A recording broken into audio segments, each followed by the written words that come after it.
YouTube, look who decided to join me today. Adrian finally said, you know what, maybe I should do one of these unboxings because apparently I wasn't doing a good enough job. So, I'm just here to speed up the process to make it a little more effective and efficient for all the people. Okay, watching. ready, set. Because time is valuable. We don't want to take up too much more. I do have a very special watch made by a very special person. I'm going to keep that at the end. Meanwhile, I'm going to let him speed it up and talk faster. Speed it up. All right.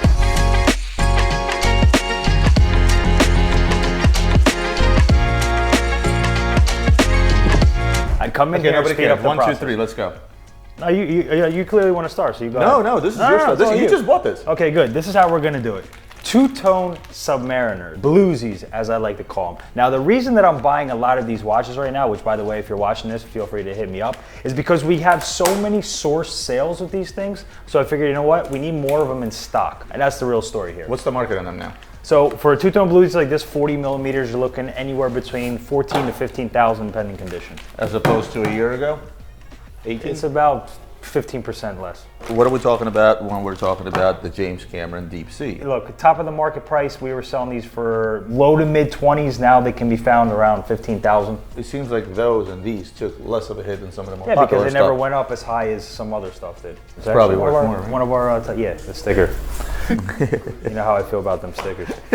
All you guys that think that a sticker watch is worth more than a non-sticker watch, it's not. Is this one of Peter buys?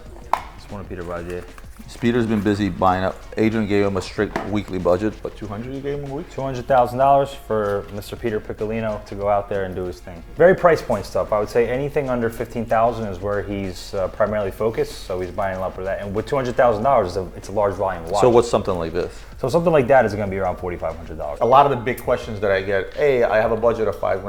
I have a budget of $6,000. I have a budget under 10 grand, but everybody wants a Rolex. So well, that's why we're trying to focus in on stuff like that so we can supply, because most people can afford stuff that's $5,000, $6,000, $7,000 and under. So there's an older green box, 15202 ST. So I actually got this watch in for a friend who wanted something a little bit different, right? He didn't want anything in 41. He wanted something a little bit thinner of a case profile and didn't want a blue dial. So the next best thing for him was a 15202. Looks to be a really clean example, so it is super shout clean, out, actually. You know who you are for sending it, so thank you very much. This is super clean. So 15202, you know, let's start top of the market for a brand new example. The 15202s climbed up, in blue, climbed up to 150. Huh? Blue? 15202s? Yeah. Yeah, 150. They climbed up to 150. Now for a brand new example, you're looking at... I mean, for the 15202 range, for a brand new example, obviously they don't make them anymore. They're the 16202s. Let's say the most you're going to probably look to pay is around 70,000. So that's one that took a huge hit. Big hit. You know, when these were going up and we said it, we're like, guys, look, yes, I know it's the Holy Grail, we get it, but they've been making them for a long time. They did it in 2 sessions, really. Well, not to mention the 16202 with the quick set date change is a game changer. So, but a lot of people tend to gravitate towards that because that's the movement that they use. Listen, a lot of people, and I've been preaching this for a while. Clean white dials on any type of metal, light metal, darker metal. Trends change.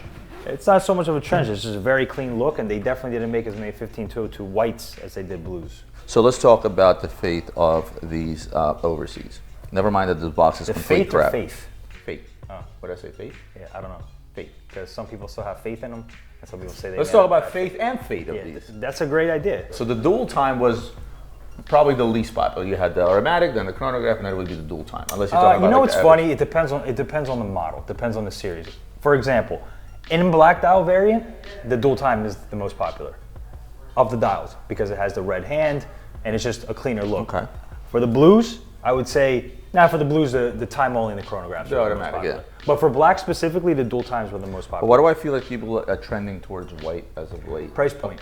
Because you're still getting, because you can most likely pick up something in a pre-owned condition like that that's at MSRP or a little bit below, right? I mean, if you still walk into VC, they won't sell you these. So right now is a great time to buy them because I think that the market is just kind of, where else can it possibly go? All right, I'm gonna go to another green box, my favorite brand. Ooh, this is an interesting watch. So this is a watch that, before the hype, you know, 5-6 years ago, we used to give these by the bundles. This is a watch you couldn't give away at 45 off. And then 47th Street decided to start icing them out. Well, they do it more with the 41. That's a 37. Well, yeah, this is a 37. So, but they iced these out too. Yeah. And all of a sudden, the craze went like crazy. And then all of a sudden, this watch was deemed a dog initially. The two-tone Royal Oak is something you could never give away. And then all of a sudden, It picked up steam, starting with, again, these watches being iced out. And when you ice out a steel and rose gold watch, it's actually a nice look. Very nice look. It's a very, very nice look when you bust these down. So this isn't something that we do, but I've seen this done many a times. It does look I've good. seen bigger baguettes put on the rose. I've seen, the minute you see a two-tone look that's covered in diamonds, becomes a really pretty watch. In fact, I think it's something that AP should take out of 47th Street's book, believe it or not, and make them factory two-tone like that, because they haven't really done that. They haven't really narrowed in on that. You're right. They've never Like done a just like a two-tone two-tone factory. variant. Yeah, you're absolutely right. I mean, they do make them with a diamond bezel, right? They make Yes, the 15.551 yes, but not fully iced out. yeah. So what are we talking about price-wise, let's say, on the 37s and the 41s as of today? So in the 37s, you have two different references. You have the 15450 SR, and then you have the 15541 SR. Divided by 2, so divided by 2, 6. So, look, automatic? 40,000 for the newer version, and then for the older versions in the low 30s. I do like that look on a 41. So I wish they made it with a rose gold dial. So this one I was actually excited to get in, and I'll explain why in a second. I love this watch. This is the 26470OR. The reason I bought this is because we've had so many gold dials in stock. We've had so many of the rhodium dials in stock. We really haven't had a lot of these blacks in stock. And I think it's a great touch because most people like a black dial on a rose gold. So that's a combination. Yeah. As far as I'm concerned. Yeah. I mean, not as heavy as the original brick, but you know what? I think I'll wear this. It's just clean with the black dial. I like it with the black dial. I think I'll wear this. I like the contrast. I think I'll wear this to Miami.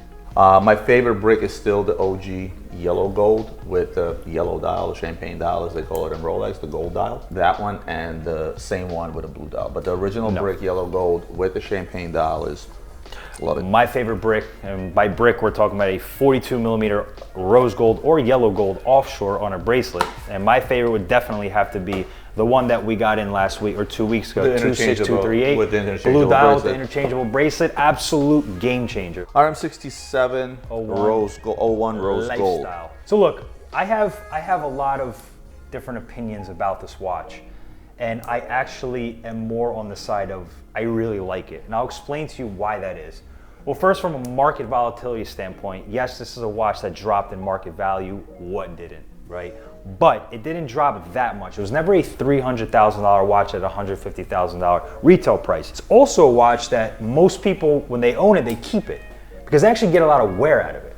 It could be worn sporty, obviously on a rubber strap. It can be worn with a tuxedo because of the thin case profile. So here's my take on the RM6701. When you get into richer meals and you get into the RM11 case, right? That's when they become extremely noticeable because they're a big watch. Recognizability, yeah. Very, big recognizability. I feel like if I had to label this watch, this is one of those watches where I say, look, I know that RM11 is the more popular and more recognizable. This is still recognizable enough holding it in no shape, but I don't care because I actually like the watch. It's comfortable, it's versatile, as you said, and therefore I care less about the flex. I care more about wearing a richer meal that I like that's a bit more versatile for my use.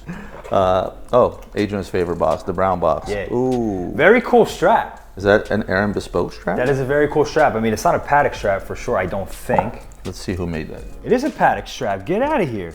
This is a Patek strap. Wow. I thought it was Aaron bespoke, I'll be honest with you. This Wow, is a I have beautiful never strap. seen that strap before. I think you can customize. So this is one of my favorite things about these Calatravas. Obviously, they're not our Nautiluses or Aquanauts.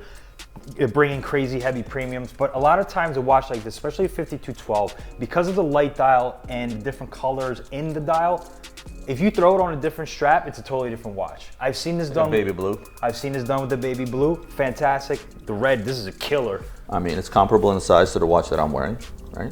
I really like that watch. No, I really like it on that strap. Maybe I should wear this to Miami. Going back to a sad time where one of the greatest basketball players that has ever lived passed away in a tragic accident. I'm talking about Kobe Bryant. One of the biggest thing that happened during that time is when he passed away, I went on Chrono 24 and I saw a ton of dealers taking the advantage of the situation, and they jacked the prices on some of the Kobe watches that were made by Hublot. At the time, I actually had a Hublot watch in stock, and I took down the listing because I felt that it's bad karma. I saw a watch that was trading for around $35,000, $40,000. People jacked them up to $200,000, $250,000, which I thought was shameful. A lot of them kind of dissipated off the market. There are a few on Chrono here and there. One of the watches that he made was for a wine brand that he created, the Mamba wine brand, and Hublot did a collaboration with him because they had a contract or whatever it was, calling it the Vino watch, right? You know, the family took hold of the trademark, and that wine has yet to be produced. Was there a winery where it's like? So there was a winery in California that was going to produce the wine under the you know, the brand name Mamba, right? Yeah. And that never took off because unfortunately when Kobe passed away, obviously the family took on the rights, and the project I guess never got off the ground. I don't know if it may still get off the ground, but they did get the watch off the ground, and that was, you'll notice that here It's got like a almost like you a get wine type. you get a wine box. It's literally a wine box. You know, I order a lot of wine from Napa, and this is what the boxes look like for the most part. And you also get a watch. Now, you get a corkscrew. Oh, and somebody wrapped this up really, really nicely. I saw this on one of the chats in Hong Kong, and I told Adrian to go ahead and buy the watch. I have some ideas, because this is something that I would pair up with like a collectible, either a rare Kobe card or a jersey. But more importantly, you get the limited edition watch. They made 100 of these, I believe. It's good. I gotta say, the dial details are actually very cool if you really So, dig into it. well, the whole idea behind it is this is wine, right? There's a basketball in there too. We also, some of the stuff you don't see is some of the big major collectibles that we trade, and I'm thinking of pairing this up with something uber collectible from Kobe Bryant, be it a signed basketball or an important jersey or an important basketball card.